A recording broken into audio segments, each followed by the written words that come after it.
আমাদের আজকের পাঠ পরিকল্পনা হচ্ছে যে আমরা পঞ্চম শ্রেণী আমাদের শ্রেণী আমাদের বিষয় হচ্ছে বাংলা।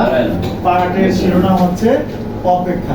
আমাদের পাঠ্যাংশটুকু ছিল রুমা রুবা দুই বোন হাড়ি ভরা ঠাকুর মানে ভাত হাড়ি ভরা। আমাদের শিখন ফল আমরা নিয়েছি যেহেতু এটা পঞ্চম শ্রেণী ধরে শব্দ জ্ঞান পঠন সাবলীলতা বোধগম্য, তাহলে এটা আমরা কি দিয়েছি শিখন ফল হিসেবে 1.2.1। এটাতে ছিল উচ্চারিত পঠিত বাক্য কথা মনোযোগ সহকারে শুনবে। তারপর হচ্ছে 1.1.1 যুক্ত বর্ণ সহযোগে তৈরি শব্দ স্পষ্ট ও শুদ্ধভাবে বলতে পারবে। 1.3.1 পাঠে ব্যবহৃত যুক্ত ব্যঞ্জন সংবলিত শব্দ শুদ্ধ উচ্চারণে পড়তে পারবে। 1.5.1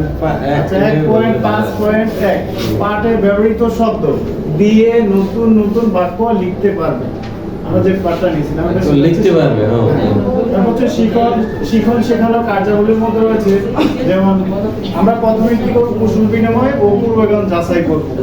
পড়ার উপরে শিখন বল নিয়েছেন, কিন্তু পড়ার উপরে শিখন বল আছে, লেখার উপরে আছে, পড়ার উপরে নিচে সেটা আবার একটু পড়ারটা পড়াটা হচ্ছে যে উচ্চারিত পঠিত বাক্য কথা মনোযোগ সহকারে শুনতে পড়তে পারবে। এই দেখেন চারটি না বলা পড়া লেখা চারটার শিখন বলি চারটার দক্ষতার উপরে